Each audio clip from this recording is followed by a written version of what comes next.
Diana here, and I'm here to show you today how to make this fun and easy recycled summery necklace out of old t-shirts. So let's get started. I'll show you what we need. So I have here a few items that you'll need to make these simple necklaces.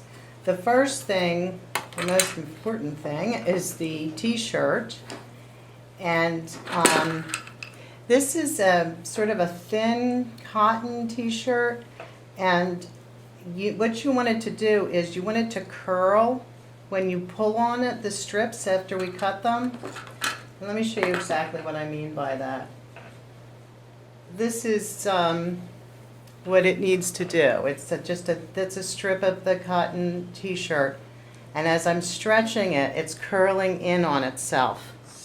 I have a rotary blade and a ruler, but you could also use a scissors, that's fine, and just cut your strips, about 1/2 inch to 1 inch apart. I added some beads to my necklace, and I just used big wooden beads. It has a nice big hole in it that's big enough for the strip to go through. Okay, and then along with the beads, you'll need some small pieces of fabric that will be large enough to wrap around the bead, top and bottom, so leave a little extra space. The other thing I have is a big fat needle with a great big eye, just to make it easier when I want to thread the fabric strips through the fabric beads. I can use this. You don't have to have it. You could probably wrap a piece of tape around the end of that to keep it steady enough.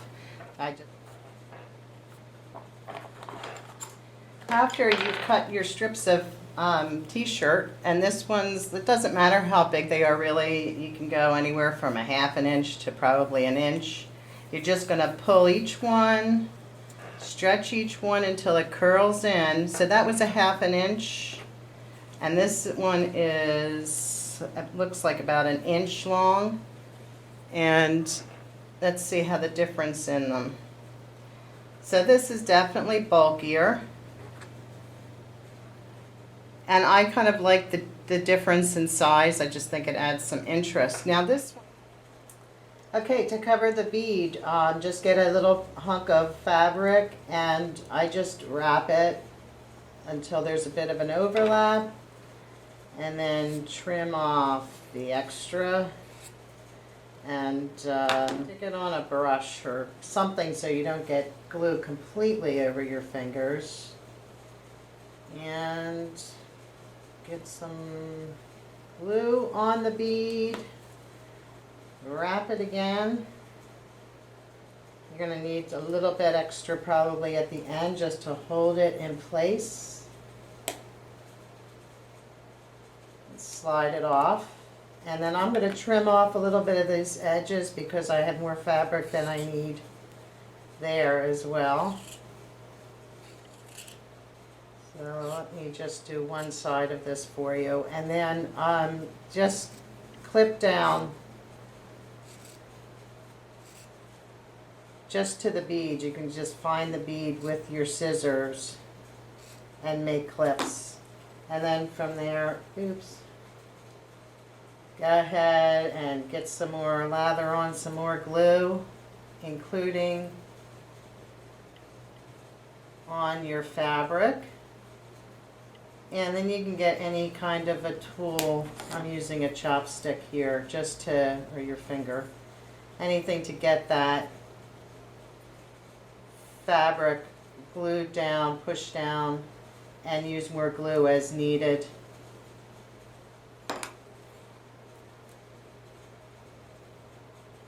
Just to get it hold, and make sure you're leaving the hole there, of course. So go into it and just glue until it's nice and neat. I'm not going to. So okay, so you have your pile of strips, and I'm just going to, and your pile of beads, and just start to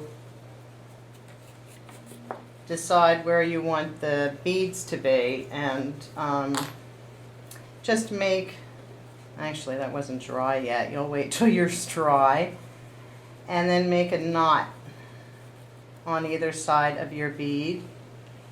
And to make a knot where you want it, begin the wrap as close as you can and pull the knot down and the string up, and you should get a decent knot to keep your bead from, moving around on the string. So you're just going to start to pile all these beads. So just grab all of the ends and try to keep them very neatly together here. Okay, so I have all my ends gathered together here in a lump, and I'm just going to sew them through on my machine. I'm actually going to stay to the end. You kind of have to push it a little bit. It's not the easiest thing to stitch. You just really want to keep them together. This isn't really going to hold it. This is just going to make the second part of attaching these two ends easier. I'm looking at this is actually kind of cute just like this. I was going to add more beads, but I kind of like it like this. So I'm going to leave it like this and chop this end off with the scissors and do the other end, the same thing to it.